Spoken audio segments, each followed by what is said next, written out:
आपल्यासोबत वंचित बहुजन आघाडीचे प्रमुख प्रकाश आंबेडकर सर आहे। सर, तुम्ही आता आदिवासीला घेऊन राज्यामध्ये येणाऱ्या निवडणुकांमध्ये एक रणनीती आखत आहे। कशा प्रकारचं नियोजन, काय वाटतं, किती प्रभाव पडेल या तुमच्या नवीन रणनीतीचा?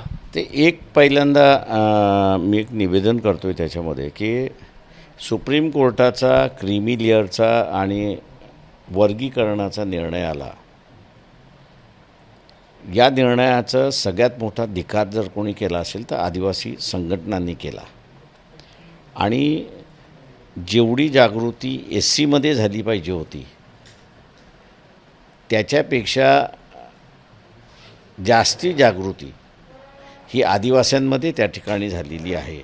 आणि आता असं दिसतंय की आदिवासींनी आरक्षणाच्या प्रश्नावरती लीडरशिप घेतली आहे, समूहाने लीडरशिप घेतली अशी त्या ठिकाणी दिसते। त्यांच्या एक लक्षात आलेलं आहे की हे जे वर्गीकरण आणि क्रीमी लेअर आलं तर आपल्याला यापुढे काहीही राहणार नाही। पेसा कायदा हाही राहणार नाही, 5वी सूची जी आहे ती राहणार नाही।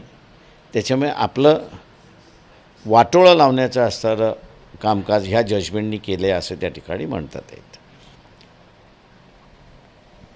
दुसरं मी असंही म्हणतो की विदर्भातल्या नागपूर, भंडारा, गोंदिया, चंद्रपूर, अमरावती या जिल्ह्यांकडे आपण असं पाहिलं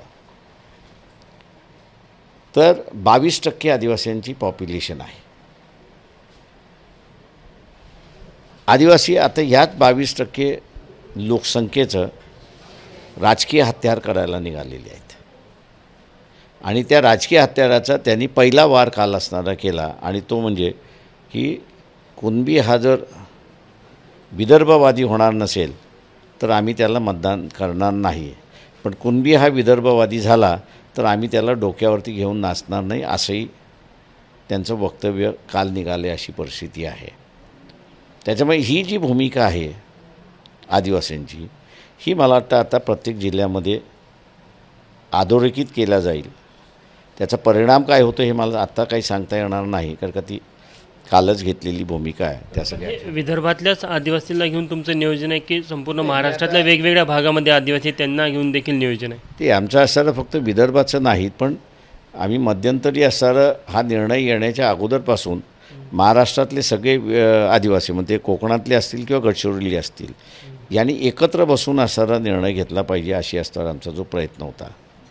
त्या प्रयत्नाला मी असं म्हणेन की बऱ्याच मोठ्या प्रमाणात यश आलेलं आहे।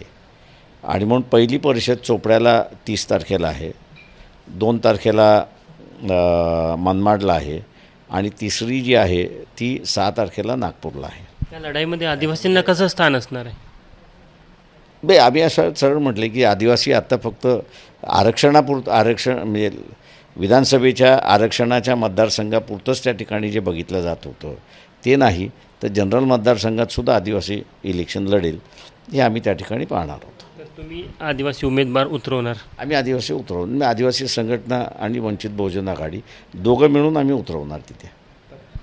24 मतदारसंघ महाराष्ट्रामध्ये आरक्षित आहे आदिवासी समाजासाठी।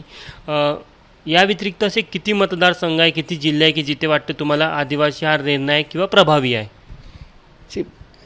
माझं म्हणणं असं आहे की आता मी जे जिल्हे मी उल्लेख केला तिथे 22% आहेत।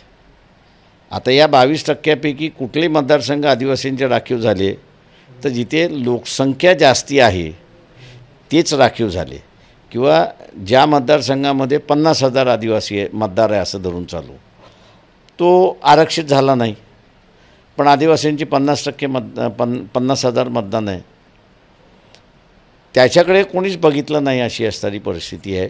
नवीन आदिवासींची जी जनरेशन आहे ती आता म्हणायला लागली की आम्ही फक्त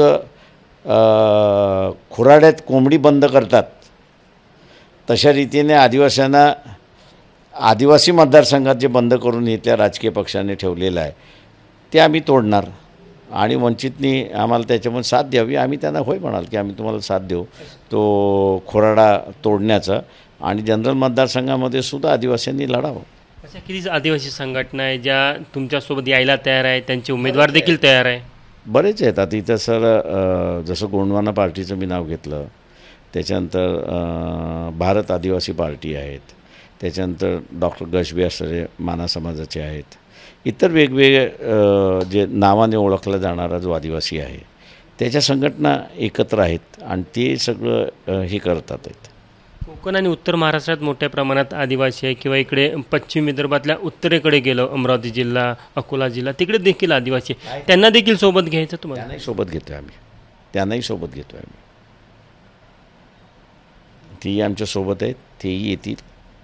आणि आदिवासींचा असणारा आम्ही एक वेगळा अजेंडा आता इथे असणारा संघटनांना घेऊन तयार करतो आहे, तो मांडतो आहे. आज त्यासाठी महत्त्वाची बैठक आहे. आज बैठक आहे त्याच्यामध्ये. कधीपर्यंत येईल हा अजेंडा आणि कधी 6 तारखेची आमचं जी नागपूरची रॅली आहे कदाचित त्याच्यामध्ये होऊन जाईल.